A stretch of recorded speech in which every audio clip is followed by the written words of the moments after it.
I think Jared Goff doesn't really have to do that much. I feel like they're trying to make him do too much because they have stars on both sides of the football. They got Cooper Kupp, Robert Woods, Brandon Cooks on offense, and then on defense they got Aaron Donald, NFL MVP, defense MVP, and then they just got Jalen Ramsey. Yeah. So they have the star talent to make it into the playoffs. I think they just got to put it together and put it in fruition for them to win. Joel Embiid gets fouled by LeBron. He makes 2 free throws. It's 156-155. And on the inbounds pass, because Team LeBron called a timeout, so the inbounds plays at half court. Right. So on the inbounds pass, James Harden is somehow wide open in the mid-range area on like the left side of the court. He tries to drive, and everybody's like, okay, James Harden's about to end the game. The game's over. He's wide open. He's going to take the shot. He doesn't take the shot. And, I mean, whenever I look back at the play, Joel Embiid is coming from the top of the key. He probably, if James Harden goes up for a layup, he probably gets blocked.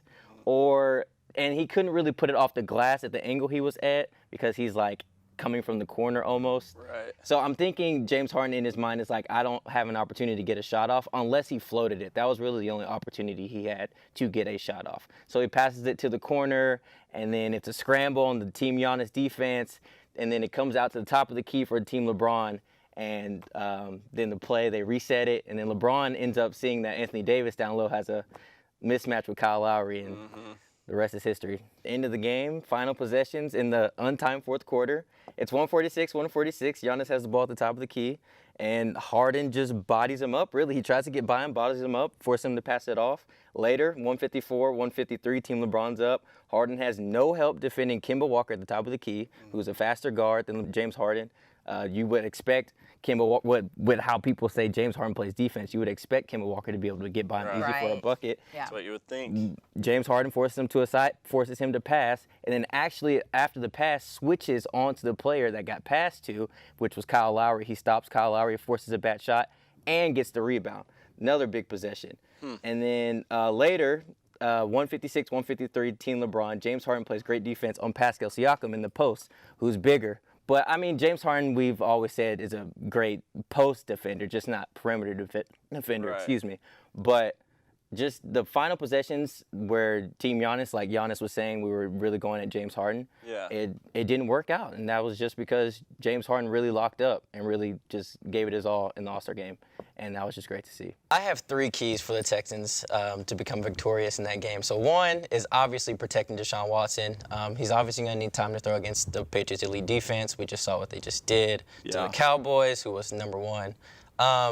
So because the no time will lead to inaccurate throws, and then they generate or worse, so many, injury. Injury, and then the Patriots generate so many turnovers. And we've already seen Deshaun try to make like the Superman play, superhero plays, try to extend it for too long, and then turnover. So that's my first key. Second key, kicking and special teams, which is something that the Cowboys tried to make a point and didn't work out for them either. So Kaimi is all over the place. Yeah, we're gonna need to get Kaimi into the position to make those field goals because he's not going to be making 45, 50-yarders consistently. So doesn't seem like it. Not at all. And then my third to find a way to win against the Patriots is the running game. We got to find a way to get Carlos Hyde and Duke Johnson into space. And those are my 3 keys. Power through. I was watching and I just got tired of seeing Sam Ehlinger on 3rd and long. It's either Devin Duvernay's open or it was a sack every single time. If you go back and watch that game, it's 3rd and long. Sam Ehlinger progression is Hut, I get it. Where's Devin Duvernay? He's not open. Sack. And panic sack every single time. I think the Rockets do need him to play that many minutes for them to win because if he's not scoring 40 a night and having his 10 assists a game, it's usually a loss for the Rockets, especially with Russell Westbrook. He hasn't really come into that, how we know Russ can be yet.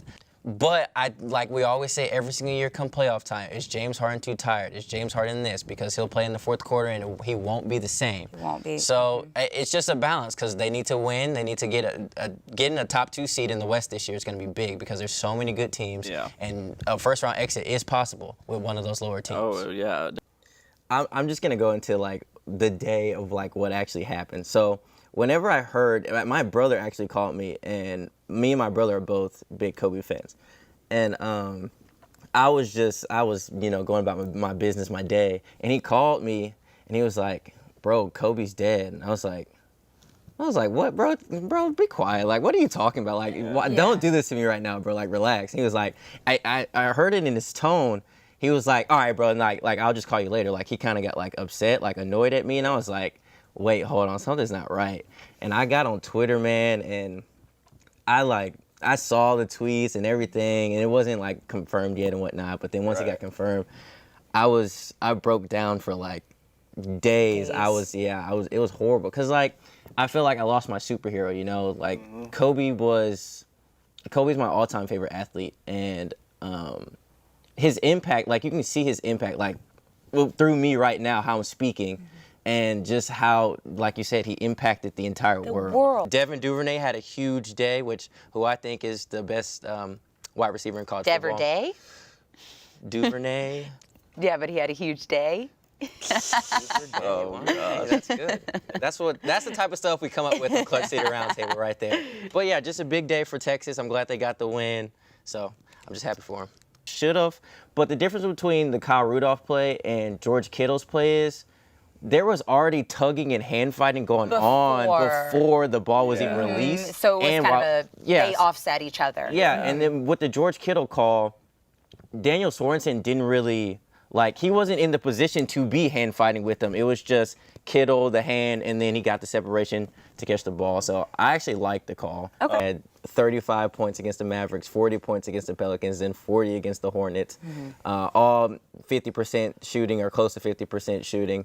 So he's picking it back up. So we'll see what happens. And also Russell was playing bad. We were saying a few weeks ago, we need Russell to play better, but he really picked it up too. He's shooting 50% or close to 50% in most games, and he's putting up the points and rebounds and assists as well. Right.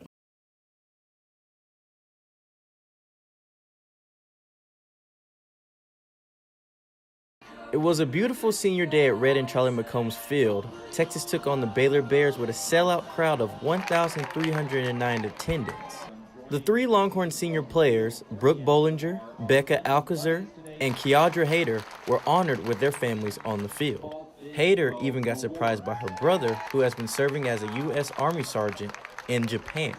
They had not seen each other in almost 2 years. Junior outfielder Tuesday Dermargosian spoke on the high emotions during the honoring. I thought I was going to be able to hold in all my tears, but then once I saw my roommate, Brooke Bollinger, I just got really, really emotional. Senior pitcher Brooke Bollinger got the start for the Longhorns.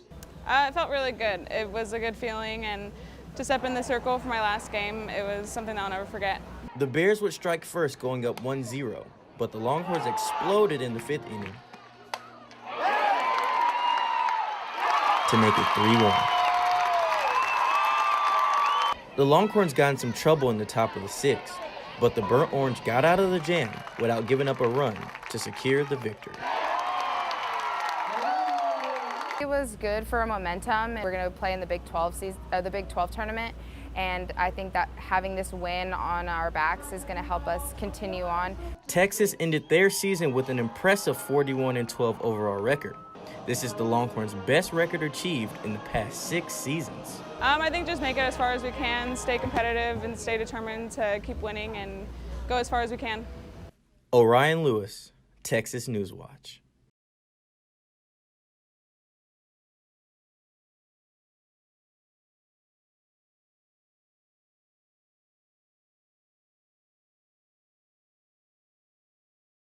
I expect myself to perform higher than I did in the areas because there was more pressure to do better. 9-year-old ninja Travis Holla is very confident in his ability when the stakes are high.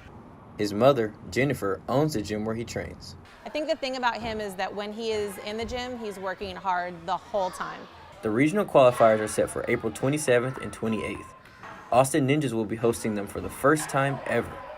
I've been doing gymnastics since I was 18 months old. Bella De Palma is also 9 years old, and she advanced to the UNAA regional qualifier in just her first year of competition. I think it's going to be very hard. It helps me have more confidence when people are cheering for me. Austin Ninjas has the exact same obstacle course as used in the television show American Ninja Warrior, like the warp wall behind me. The practice and hard work that's put in by the regional qualifiers should take them all the way to the top. I've probably got better at my technique on obstacles and just how fast I go through them. The Ninjas have a top competitor from American Ninja Warrior as their trainer. Thomas Stillings makes a trip to Austin from San Antonio once a week just to coach. Having these training sessions not only are going to help these kids prepare for the regional qualifiers and the course, so I can help get them in that mindset on what a serious competition is going to be like. Ninjas that place in the top 3 of their division at regionals will advance to the UNAA World Championship Finals. Orion Lewis, Texas Newswatch. Full send to it.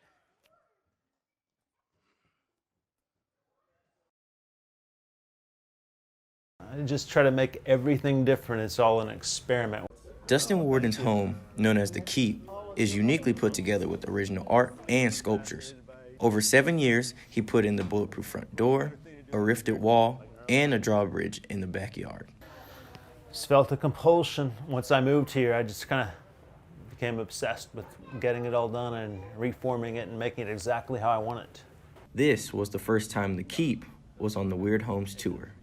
Got so invested in the project that I became asocial for the duration of it for 5 years and just obsessed on finishing it. But now that it's finished, I'm gonna get a Facebook page again. The Austin Weird Homes Tour showcased 8 unique homes and actually sold over 1,400 tickets, according to a representative. The tour had a digital map of each location sent to tourists through email. Let's check out the OMG house.